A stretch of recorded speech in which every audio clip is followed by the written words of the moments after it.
Hello, in today's industry update episode, we are not going to review any recent campaigns, but I would like actually to focus on the question that I get asked a lot, and it is about how relevant your work should be uh, in general as an artist and specifically as a photographer. So, why it is important to be relevant?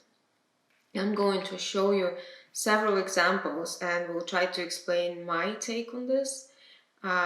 Feel free to disagree, but I think these are some interesting thoughts on the topic. So, first of all, I'm going to introduce you to the work of Yue Wu. She's a photojournalist from China, and in her work, she explores topics that are relevant to her time and place.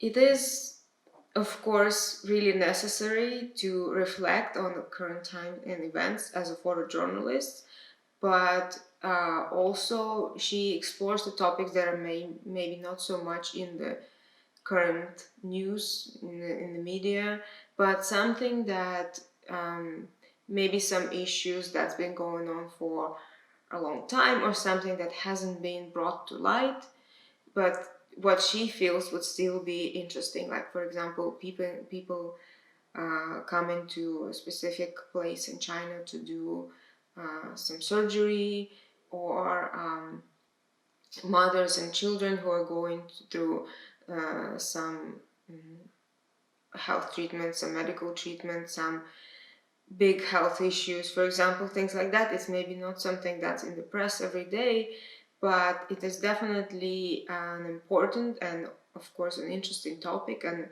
a lot of people will be able to relate to it. And so she finds these topics, finds these families or subjects, and she photographs them. And she photographs them not in a merely documentary way, which I really appreciated. She finds, it's always an interesting way of showing it, a photographer's way, an artist's way of showing the subject, with compositions, with interesting lighting and things like that. So, but of course, the topic itself may be very strongly emotionally charged, like very sad, for example, or if the issue is very sad. So she photographs people in care homes and people going, like I said, through some medical treatment.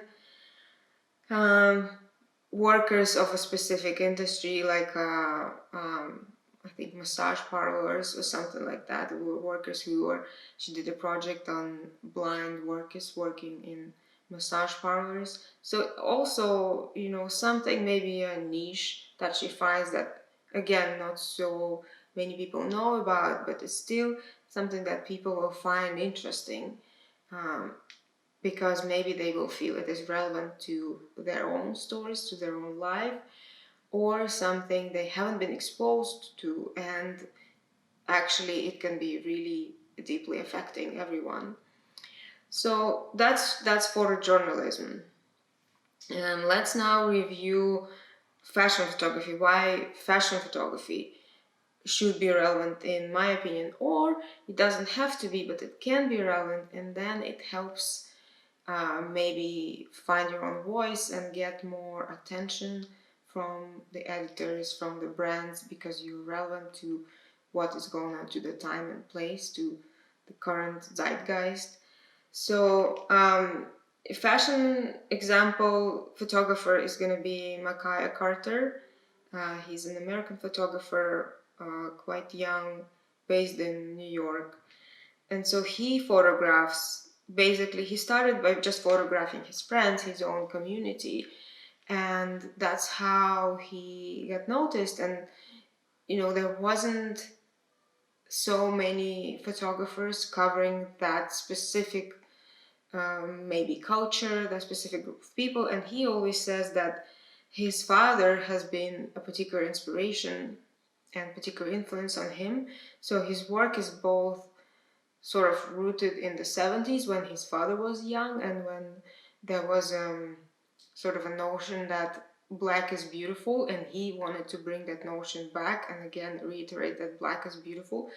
That was his initial idea, how he started working on this personal project, and eventually he got to shoot a lot of fashion work and got recognized by really big magazines, published shot covers, worked with big celebrities, hip hop celebrities. So basically, he now reflects on this culture in general, working with any black artist, for example, if there's a black artist, or a campaign that specifically maybe targeting, this kind of culture, the youth, that sort of street style and things like that. So, his work is very reflective of that. So that's why he's successful in the industry. And so, for example, he shot campaigns for Nike. What can be better than that? What can be, recognized more than that? So I think he's absolutely extraordinarily talented, and what I really appreciate that he clearly has his vision, and he is able to carry it out through all kinds of work that he does. So being relevant in his case definitely helped him become successful in the fashion world. So next photographer is going to be an example of a fine art conceptual work, which can or doesn't have to be relevant, but it can be relevant. And I'm going to give you an example why, again, in my opinion, it should be relevant, or it's more interesting when it is relevant. So the photographer is Evelyn Bencicova. She was born and raised in Slovakia.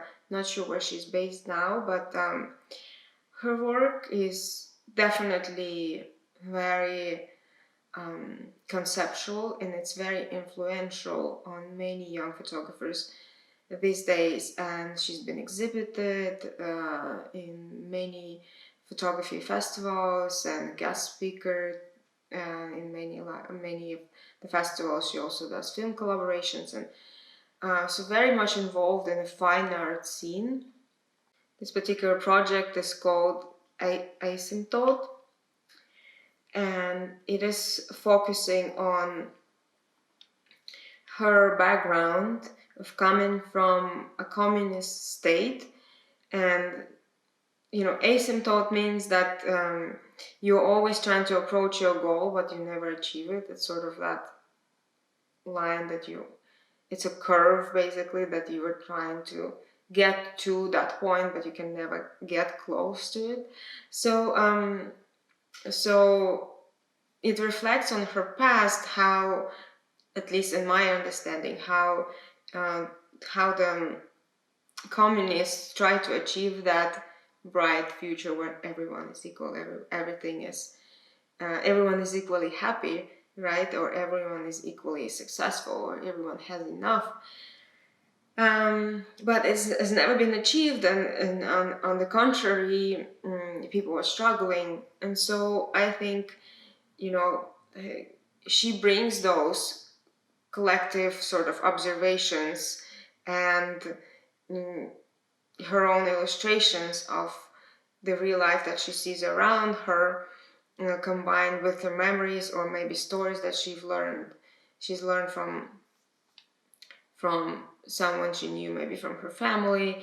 So she reflects in this project on that communist regime that was in her country, and she knows the aesthetics that was immediately associated with this regime. Is definitely big slogans, red color, people marching, people dressing the same, people sort of looking the same. So she's using this aesthetic to bring her idea across. So let's take a look at this. In these pictures, you will definitely see, the repetition.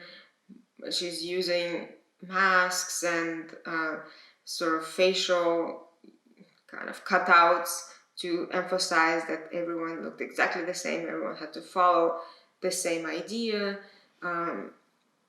Individualism wasn't really encouraged that much, so you can see all of those ideas intertwined here with her own ideas. And basically, as a visual artist, it just makes an interpretation, and it makes it very visually interesting because it's based in something, but not necessarily documenting how it really was. And you can really see the story. It's sort of like a choreography that she does. It's a sort of a dance, and it's, you know, big compositions, backgrounds, lots of space, lots of other elements in the space, and again, that red color going through the entire project, every single picture, and the repetition, her symmetrical compositions. So it all reflects, and it all makes this project relevant, not necessarily to current time, but to some people's memories, to people who are aware of what's been going on, or people who are just curious about the Soviet past, right? So it makes it more interesting and more intriguing, more relatable to some. So this is definitely a good example of the relevant project, you know, that's implemented in the fine art genre. I hope this was interesting, and if you'd like to see more of my videos, please like and subscribe. You can see all the links in the description of this video, and stay tuned for more.